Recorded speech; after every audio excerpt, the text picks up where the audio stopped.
Hello friends, இன்றைக்கி நம்ம கோவிலெல்லாம் கொடுக்குற அந்த ஸ்பெஷல் கேசரி வந்து செய்ய போகிறோம். வாங்க எப்படி செய்யுதுங்கிறத பார்க்கலாம்.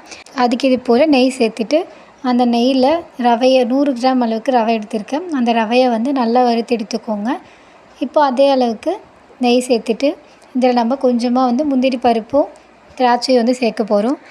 நீங்கள் ஃபஸ்ட்டு வந்து முந்திரி பருப்பு திராட்சையை வறுத்துட்டு அதுக்கப்புறம் அதில் ரவையை சேர்த்துக்கோங்க. நான் ஃபஸ்ட்டு மறந்துட்டேன். ஸோ அதனால் ஃபஸ்ட்டு ரவையை எடுத்துகிட்டு அப்புறம் முந்திரி பருப்பு போட்டிருக்கேன்.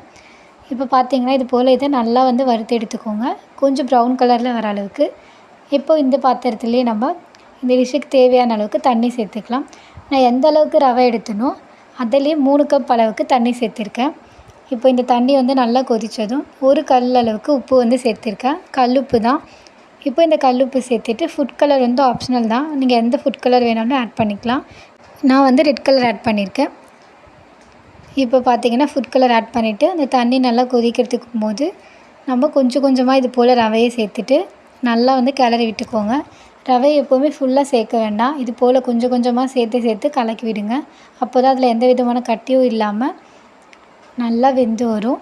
இப்போ பார்த்திங்கனாக்கா இது போல் ரவையெல்லாம் சேர்த்துட்டு ஒரு 5 மினிட்ஸ் அளவுக்கு மூடி போட்டு குக் பண்ணி வச்சுக்கோங்க. அதுக்குள்ளே நம்மளோட சேனலை சப்ஸ்கிரைப் பண்ணலன்னா மறக்காமல் சப்ஸ்கிரைப் பண்ணிக்கோங்க. இப்போ பார்த்தீங்கன்னா நம்மளோட ரவை வந்து நல்லா வெந்திருக்கு.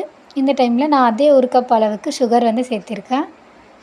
சுகரும் இதில் சேர்த்துட்டு நல்லா மிக்ஸ் பண்ணி விடுங்க. சுகர் மெல்ட் ஆக நம்ம ரவையோடு சேர்ந்து நல்லா மிக்ஸ் ஆகி ரொம்ப டேஸ்ட்டாக இருக்கும். நீங்கள் சுகர் வேண்டாம்னு நினச்சிங்கன்னா இதில் வெல்லமும் சேர்த்துக்கலாம். அவ்வளோதான். இப்போ இது போல் இதை நல்லா மிக்ஸ் பண்ணிவிட்டு இந்த மாதிரி இலகுனமான கன்சிஸ்டன்சியில் இருக்கும்போதே நம்ம அதில் ஏலக்காவை சேர்த்துக்கலாம். நான் கொஞ்சமாக வந்து ஒரு 2 ஏலக்காவை தட்டி சேர்த்துட்டு நம்ம நெய்யில் பொரிச்செடுத்து அந்த முந்திரி பருப்பு திராட்சை இதில் சேர்த்துருக்கேன். இந்த டைமில் ஒரு 2 ஸ்பூன் அளவுக்கு நெய் சேர்த்துட்டு கேஸ் ஆஃப் பண்ணால் நம்ம எல்லாருக்கும் ரொம்ப ஃபேவரட்டான கேசரி வந்து ரெடி ஆகிடும். இது போல் இலகுன மாதிரி கன்சிஸ்டன்சியில் இருக்கும்போதே வந்து கேஸ் ஆஃப் பண்ணிவிடுங்க.